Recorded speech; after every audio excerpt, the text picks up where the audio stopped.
இவாஞ்சலிஸ்ட் பால் பாலபாஸ்கரன் எழுதிய அனுதினமும் சிலுவையை சுமப்போம் என்ற புஸ்தகத்தை crosswayministries.ca மூலமும் ஃபேஸ்புக்கில் அனுதினமும் பார்க்கலாம்.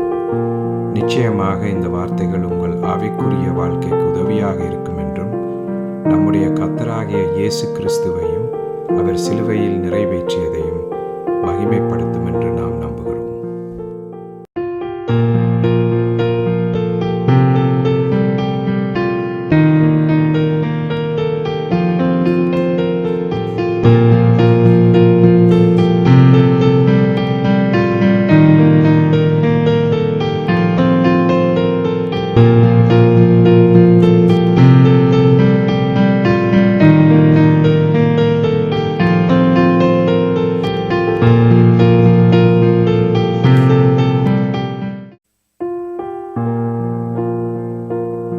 இவாஞ்சலிஸ்ட் பால் பாலபாஸ்கரன் கொடுக்கும் சிலுவையின் செய்தியை கேட்டுக்கொண்டிருக்கும் யாவரையும் இச்செய்தி மூலமாக சந்திப்பதில் பெரும் மகிழ்ச்சி அடைகிறோம்.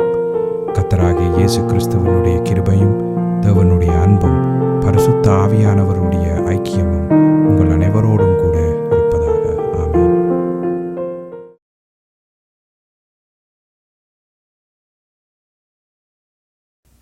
நான் இவாஞ்சலிஸ்ட் பால் பாலபாஸ்கரன்.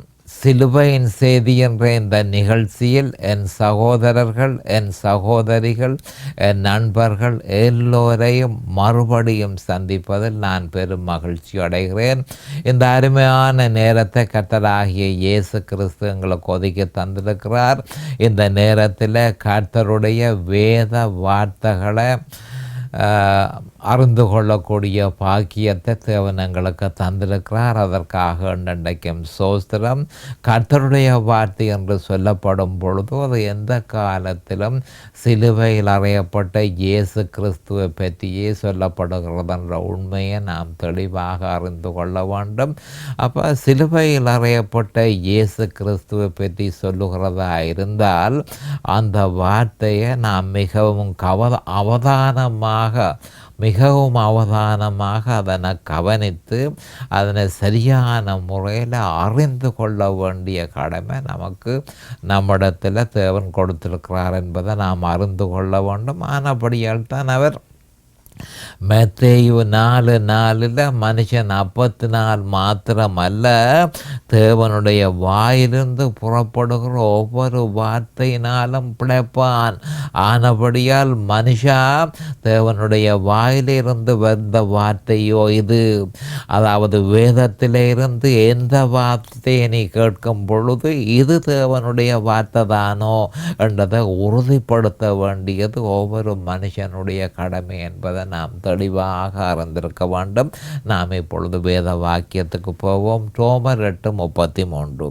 இவைகளை குறித்து நாம் என்ன சொல்லுவோம்? தேவன் நம்முடைய பட்சத்தில் இருந்தால் நமக்கு விரோதமாயிருப்பவன் யார்? திருப்பி நரகா பார்ப்போம். ரோமர் 8:31. இவைகளை குறித்து நாம் என்ன சொல்லுவோம்? தேவன் நம்முடைய பட்சத்தில் இருந்தால் நமக்கு விரோதமாக இருப்பவன் யார் என்று சொல்லப்பட்டிருக்கிறது. அப்போ நாங்கள் இவ்வளவு நேரமும் இவைகளை குறித்து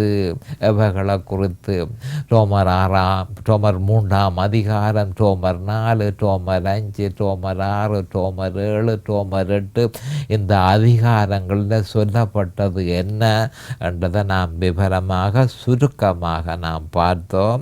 இப்பொழுது நாங்கள் என்ன மாதிரி என்றால் தேவன் நம்முடைய பட்சத்தில் இருந்தால் நமக்கு விரோதமாக இருப்பவன் யார் என்றதை பற்றி பரிசீலனை செய்து அது என்ன என்றதை பற்றி விவரமாக நாம் அறிந்து கொள்ள வேண்டும். இப்பொழுது நாம் ஜெபத்திற்கு கடந்து செல்லுவோம். அருமையானங்கள் பிதாவே, உமக்கு ஸ்தோத்திரம். பரலோகத்தின் தேவனே, உமக்கு ஸ்தோத்திரம்.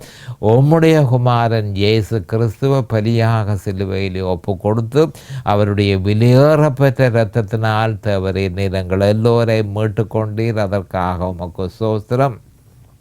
இதனை கேட்டுக்கொண்டிருக்கும் என் சகோதர சகோதரிகள் நண்பர்கள் எல்லோரையும் தவறில் ஆசீர்வதித்து அபிஷேகித்து பிரகாசமான மனக்கண்களை அவர்களுக்கு கொடுத்து உம்முடைய வேத வார்த்தைகளை அறிந்து கொள்ளக்கூடிய பாக்கியத்தை அவர்களுக்கு கொடுத்தருட வேணுமென்றும் அதே நேரம் அடியேனையும் அபிஷேகித்து உம்முடைய வேத வார்த்தைகளை நிதானமாக போதிக்கத்தக்கதாக உம்முடைய பரிசுத்த ஆவியானவர் அவரே முன்னொன்று போதனை செய்ய வேணும் என்று இயேசு கிறிஸ்துவின் நாமத்தினால் கேட்டுக்கொள்கிறேன் பிதாவே.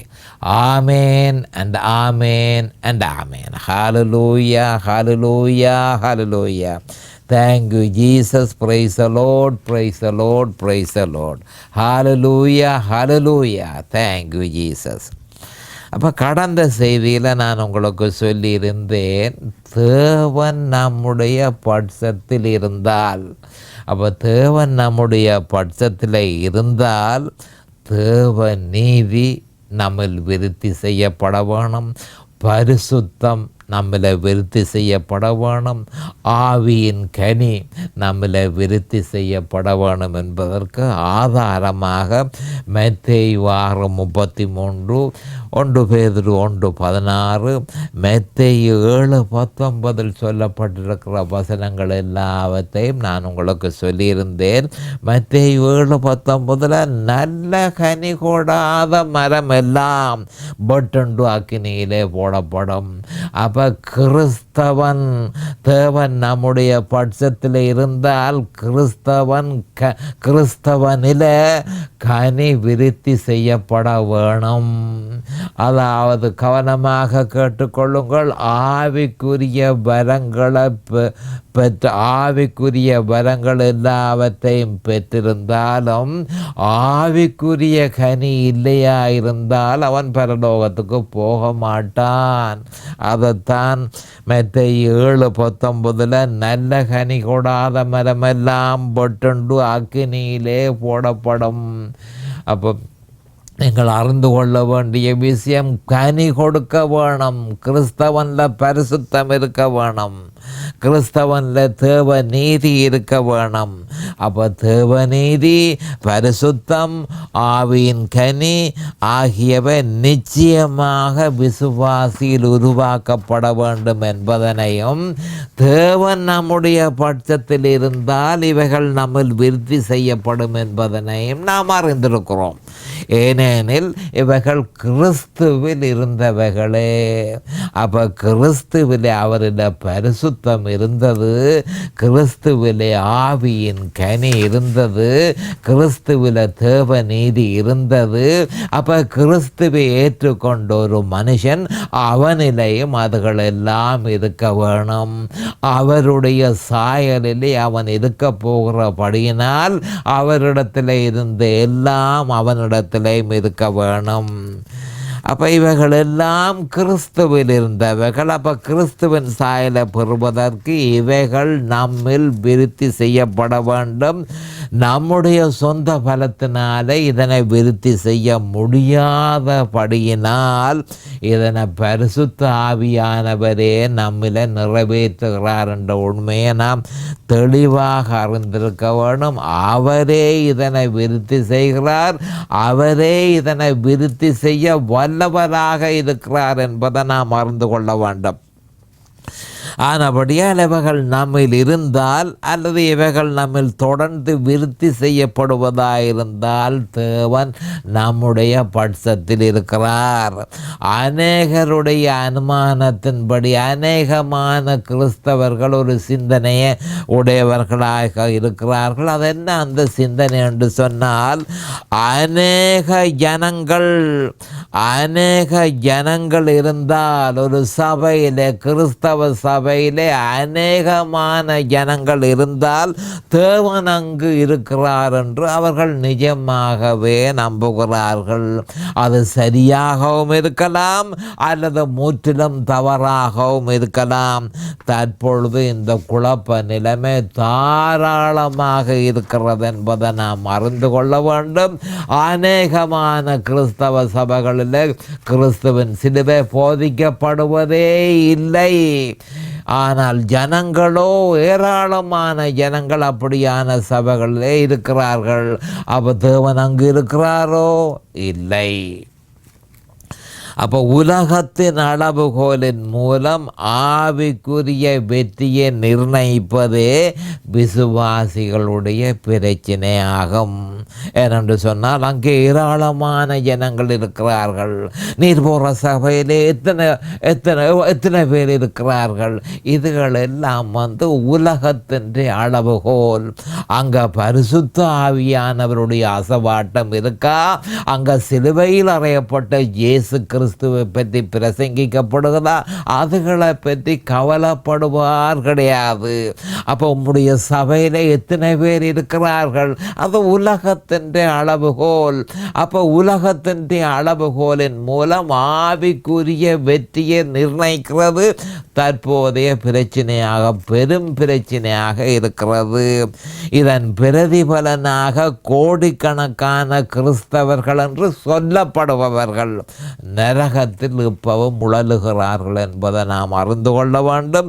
அநேகர் வேகமாக அதனை நோக்கி பிரயாணம் செய்கிறார்கள் என்று சொல்லி ஆண்டவராகிய இயேசு கிறிஸ்து மலப்பிரசங்கத்தில் மத்தேயு 7:22-23 தெளிவாக சொல்லியிருக்கிறார். தேற்றரவாளன பரிசுத்த ஆவிய நம்முடைய நாளாந்த வாழ்க்கையில் செயற்பட அனுமதிக்காவிட்டால் கிறிஸ்துவின் சாயலை நிறைவேற்றுவது யார்? அவரை அனுமதிப்போமாயின் ஆம், தேவன் நம்முடைய பட்சத்தில் இருக்கிறார்.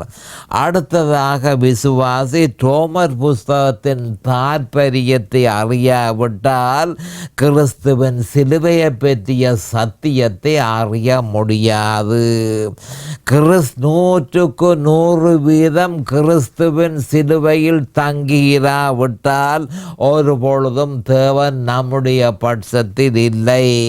சபையில் அநேகர் இருப்பதனால் தேவன் அவர்கள் பட்சத்தில் இருக்கிறார்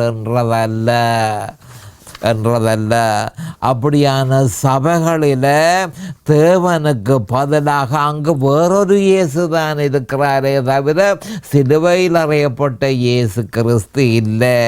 அப்படியான சபைகளில் தேவனுக்கு பதிலாக மத நடவடிக்கைகள், சடங்குகளும் கிரியைகளையும் மாம்சத்தின் வஞ்சகத்தையும் நாம் காணக்கூடியதாக இருக்கிறது. அப்போ சிலுவையில் அறையப்பட்ட இயேசு கிறிஸ்துவை பிரசங்கியாத சபைகளில் மத நடவடிக்கைகளையும் சடங்குகளையும் கிரியைகளையும் மாம்சத்தின் வஞ்சனைகளையும் நாம் காணக்கூடியதாக இருக்கிறது. தாம் செய்யும் தேவனுக்கு ஒவ்வாத, அவருக்கு சித்தம் இல்லாத காரியங்களுக்கு தேவ அங்கீகாரத்தை பெறுவதற்காக, தேவ அங்கீகாரத்தை அளிப்பதற்கு முற்றிலும் முரண்பாடான வேத வாக்கியங்களை இணைத்து தாம் செய்வது சரியென அவர்கள் நிரூபிக்கிறார்கள். அவர்களோடு தேவன் இல்லை. நாம் மனுஷ திட்டங்களை நிறைவேற்ற முயற்சிக்க வேண்டியதில்லை. மத நடவடிக்கைகள், சடங்குகள், கிரியைகள், மாம்சத்தின் வஞ்சனைகள் இவைகளெல்லாம் மனுஷ திட்டங்கள். இதனை நிறைவேற்ற நாம் முயற்சிக்க வேண்டியதில்லை. அது ஜனங்களால் அங்கீகரிக்கப்பட்டால் சரியானதே என்று சொல்லி அநேகமான போதகர்கள் சொல்லுகிறார்கள். ஜனங்களால் அல்ல, தேவன் அல்லவா அதனை அங்கீகரிக்க வேண்டும் என்பதை நாம் அறிந்து கொள்ள வேண்டும். மனிதன் செய்வது எதனையும் அவருடைய ஆவியினாலே ஏவப்படாமல் செய்யப்படும் எதனையும் தேவன் அங்கீகரிக்க மாட்டார். தேவனுடைய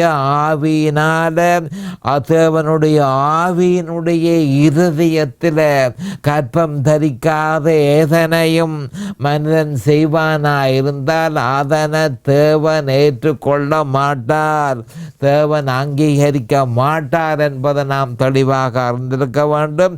தேவன் செய்ய வேண்டிய வேலையை மனிதன் செய்வானாகில் கிறிஸ்து மரிக்க வேண்டிய அவசியம் இல்லையே.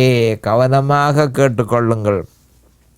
தேவன் செய்ய வேண்டிய வேலையை மனிதன் செய்வானாகில் கிறிஸ்து மரிக்க வேண்டிய அவசியம் இல்லையே என்று சொல்லி கலாத்தியர் 2:21 தெளிவாக சொல்லப்பட்டிருக்கிறது.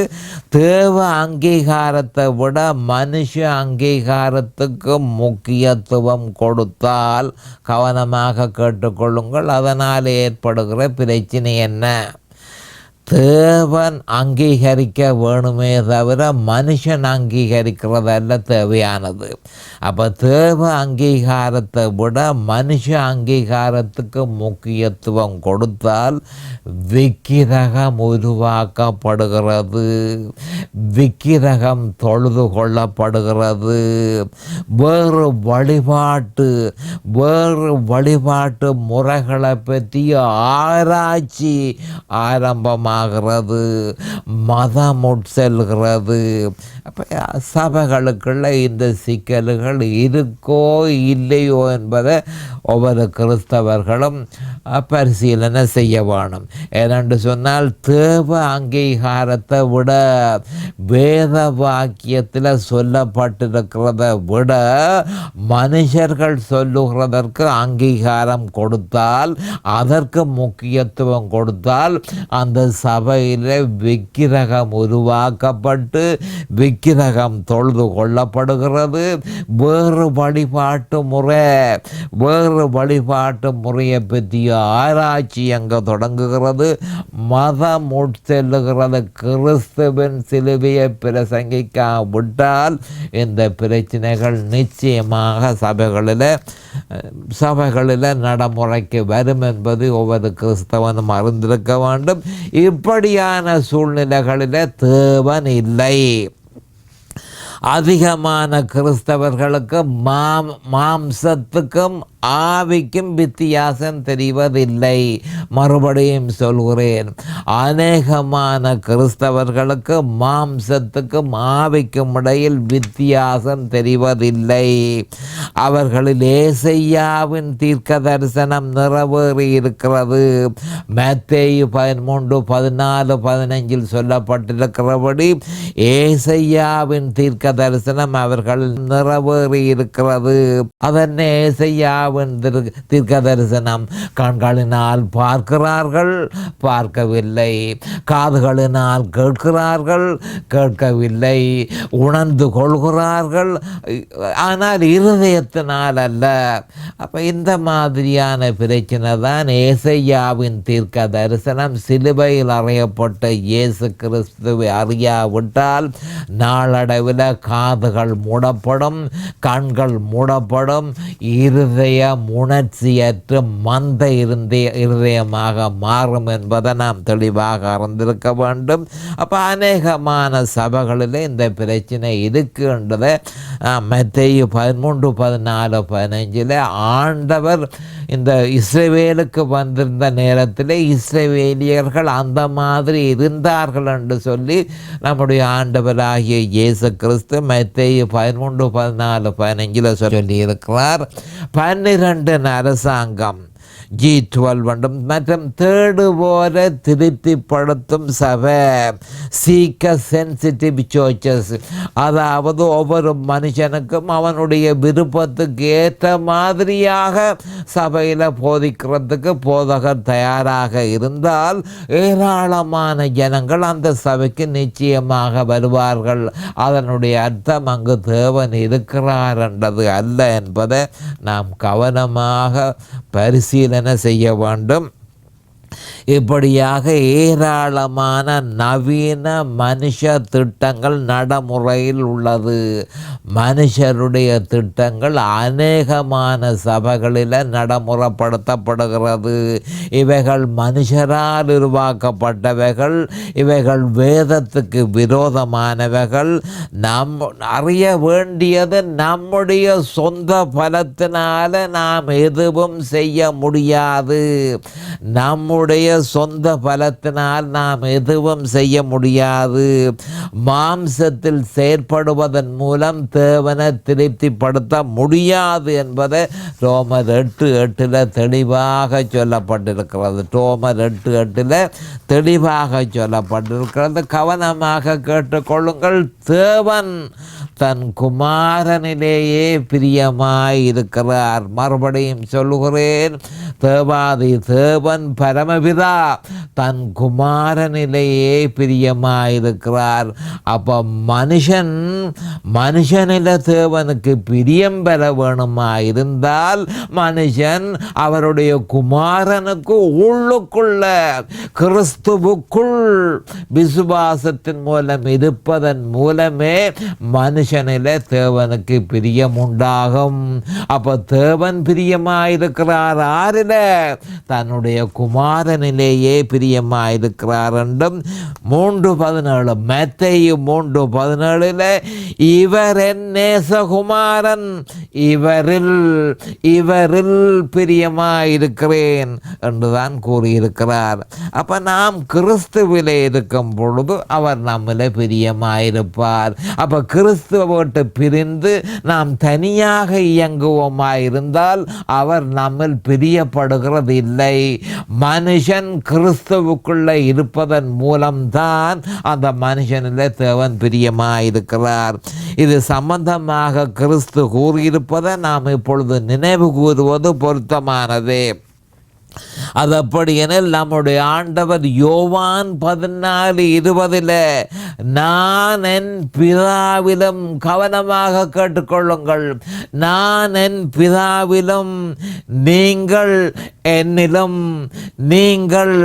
என்னிலும் நான் உங்களிலும் இருக்கிறத அந்நாளிலே நீங்கள் அறிவீர்கள் என கூறியிருந்தார். அப்பொழுதே தேவன் நம்முடைய பட்சத்தில் இருக்கிறார். அப்போ இயேசு கிறிஸ்துவை ஏற்றுக்கொண்ட உடனே, பரிசுத்த ஆவியினாலே ஞானஸ்நானம் செய்யப்பட்ட உடனே யோவான் 14:20 நடைமுறைக்கு வருகிறது. அப்பொழுது தேவன் நம்மில் பிரியமாயிருக்கிறார். அப்பொழுதே தேவன் நம்முடைய பட்சத்தில் இருக்கிறார் என்பதை நாம் அறிந்து கொள்ள வேண்டும்.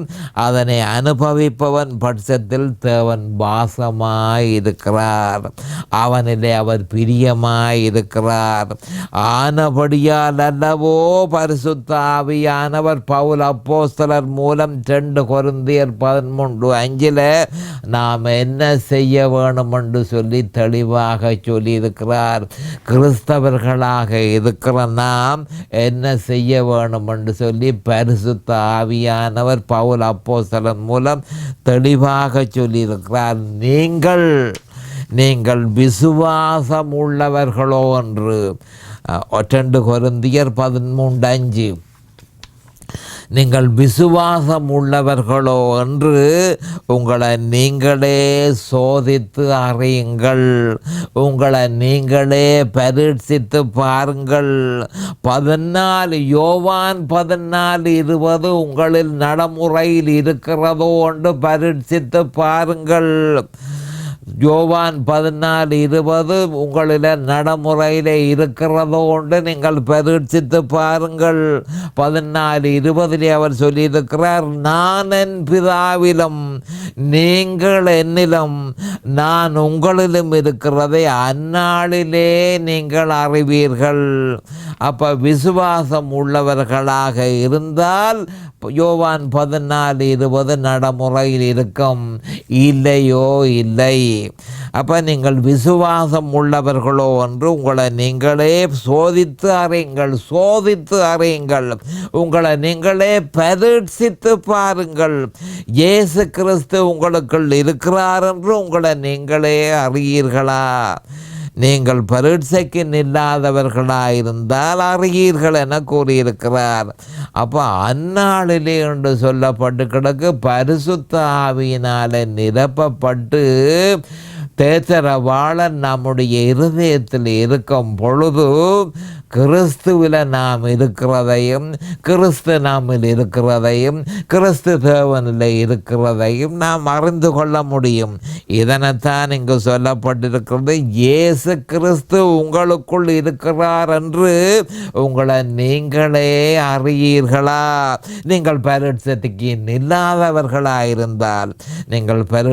நில்லாதவர்களாயிருந்தால் அறியீர்கள் என கூறியிருக்கிறார். கவனமாக பார்த்து கொள்ளுங்கள். மிக முக்கியமான ஒரு விஷயம். அப்போ கிறிஸ்துவிலே இருப்பதுதான் தேவனுடைய சித்தம். அதாவது ஒருவன் கிறிஸ்துவிலே இருக்க வேணும். அதான் நான் இப்பொழுது முதலே உங்களுக்கு சொல்லியிருந்தேன். கிறிஸ்து அருகிலே இருக்கிறதோ அல்லது கிறிஸ்து முன்னுக்கு இருக்கிறதோ அல்லது கிறிஸ்து பின்னுக்கு இருக்கிறதோ, கிறிஸ்துவை நான் தரிசனத்தில் கண்டதோ முக்கியமல்ல. கிறிஸ்துவுக்குள் இருக்கிறது தான் முக்கியம். அவன் மீது தான் தேவன் பட்சமாயிருக்கிறார். கிறிஸ்துவுக்குள்ளே ஒருவன் இருக்கும் பொழுது அவன் மீது தேவன் பட்சமாயிருக்கிறார். என் குமாரனிலேயே நான் பிரியமாயிருக்கிறேன், மனுஷனில் நான் பிரியமாயிருக்கிறது இல்லை. அப்போ மனுஷனில் நான் பிரியமாயிருக்கிறதா இருந்தால் மனுஷன் என் குமாரனுக்கு உள்ளுக்குள்ள விசுவாசத்தின் மூலம் இருக்கும் பொழுது அவனில் நான் பிரியமாயிருப்பேன் என்று சொல்லி ஆண்டவர் தெளிவாக சொல்லியிருக்கிறார். இதைத்தான் 2 கொரிந்தியர் 13:5 சொல்லப்பட்டிருக்க, சோதித்து பாருங்கள். நீங்கள் விசுவாசம் உள்ளவர்களோ என்று சோதித்து பாருங்கள். கிறிஸ்துவுக்குள் நீங்கள் இருக்கிறீர்களோ என்று சோதித்து பாருங்கள். கிறிஸ்து உங்களுக்குள்ளே இல்லை என்று சொன்னால் நீங்கள் விசுவாசத்திலே இல்லை என்பதுதான் அதன் பொருள் என்றதை தெளிவாக 2 கொரிந்தியர் 13:5 சொல்லப்பட்டிருக்கிறது. அப்போ கிறிஸ்துவில் இருப்பது தான் தேவனுடைய சித்தமாயின் நாம் எப்படி கிறிஸ்துவில் இருப்பதென கிறிஸ்தவர்கள் கேட்கிறார்கள். அது நியாயமான ஒரு கேள்வி. தேவனுடைய நிபந்தனைகள் மிகவும் இலகுவாக தென்பட்டாலும் 1 கொரிந்தியர் 2:2 பரிசீலனை செய்யும் பொழுது அவருடைய நிபந்தனைகள் மிகவும் இலகு. அதனால் 1 கொரிந்தியர் 2:2 இயேசு கிறிஸ்துவை சிலுவையில் அறையப்பட்ட அவரையே அன்றி வேறொன்றையும் உங்களுக்குள் அறியாதிருக்க தீர்மானித்திருந்தேன் என்று சொல்லப்பட்டிருக்கிறது. அப்போ நாங்கள் அது மிகவும் இலகுவான ஒரு விஷயம். ஆனால் அதனை நிறைவேற்றுவது அநேகருக்கு முடியாமல் இருப்பதனால் அவர்கள் பட்சத்தில் தேவன் இல்லை. அவர்கள் பட்சத்தில் தேவன் இல்லை. இலகுவான நிபந்தனை, ஆனால் அதனை நிறைவேற்றுவதற்கு அநேகரால முடியாமல் இருப்பதனால் அவர்கள் பட்சத்தில் தேவன் இல்லை. முதலாம் நாளிலேயே இந்த பிரச்சனை ஆரம்பமானது. இலகுவான விசுவாசம், ஆனால் நடைமுறைப்படுத்துறதோ கஷ்டமான ஒரு விஷயம். அப்போ முதல் நாளிலேயே இந்த பிரச்சனையை நாம் காணக்கூடியதாக இருக்கிறது.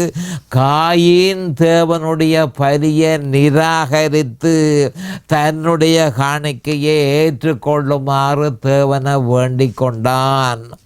தேவன் அதனை நிராகரித்தார். அப்போ தேவன் கேட்ட மாதிரி நான் பலி கொடுக்க முடியாது, ஆபேல் கொடுத்த மாதிரி நான் பலி கொடுக்க முடியாது, என்னுடைய பலியை நீர் ஏற்றுக்கொள்ளும் என்று சொல்லி காயின் தேவனை வற்புறுத்தினான். தேவனோ அதனை முற்று முழுதுமாக நிராகரித்தார். இலகுவான ஒரு முறை இருக்கு, இதை பின்பற்று என்று தேவன் சொல்லும் பொழுது மனுஷனோ அது வேண்டாம், என்னுடைய வழியை நான் பின்பற்றுவேன் என்று சொன்னான். தேவன் அதை நிராகரித்தார். இன்றும் அதே நிலைமைதான். தேவனுடைய வழி 1 கொரிந்தியர் 2:2 அதனை நிராகரித்து தம்முடைய வழியை ஏற்றுக்கொள்ளுமாறு கலகக்கார மனுஷர்கள் வேண்டிக் கொள்கிறார்கள். தேவனை வேண்டிக் கொள்கிறார்கள். தேவனோ இடவிடாமல் அதனை நிராகரிக்கிறார். தேவன் இவர்கள் பட்சத்தில் இல்லை. சிலுவையில் அறையப்பட்ட இயேசு கிறிஸ்துவை தவிர எந்த வழியும் நிராகரிக்கப்பட்டு அனுமதி மறுக்கப்படுகிறது என்பதை தெளிவாக எபேசியர் 2:18 சொல்லப்பட்டிருக்கிறது. எபேசியர் 2:18 பரிசுத்த ஆவியானவர், அதாவது மனுஷன் தேவனிடத்தில் போய் செய்துகிறதற்கு அனுமதி மறுக்கிறார். 1 கொரிந்தியர் 2:2 நீ விசுவாசிக்கிறாயா என்று அவர் கேட்கிறார். இப்பொழுது நேரம் சமீபமாகிவிட்டது. அடுத்த செய்தியில் இன்னும் விவரமாக பார்ப்போம். அது வரைக்கும் கர்த்தராகிய இயேசு கிறிஸ்துவின் நாமத்தினால் நான் உங்களை ஆசீர்வதிக்கிறேன். அவருடைய கிருபையும் அவருடைய இரக்கமும் உங்களுக்கு தாராளமாக கிடைப்பதாக இயேசுவின் நாமத்தில் பரிசுத்த பிதாவே. ஆமேன் அண்ட் ஆமேன் அண்ட் ஆமேன். இந்த சிலுவையின் செய்தியை கேட்பவர்கள் அதன் ஆவிக்குரிய பலனை பூரணமாக அடைய வேண்டும் என்பதே நம்முடைய பிரார்த்தனையாகும். தொலைபேசி மூலம் தொடர்பு கொள்ள விரும்புவோர் 647-465-1224 மூலமும், இமெயில் மூலம் தொடர்பு கொள்ள விரும்புவோர் paulbalabaskaran@gmail.com மூலமும் தொடர்பு கொள்ளலாம்.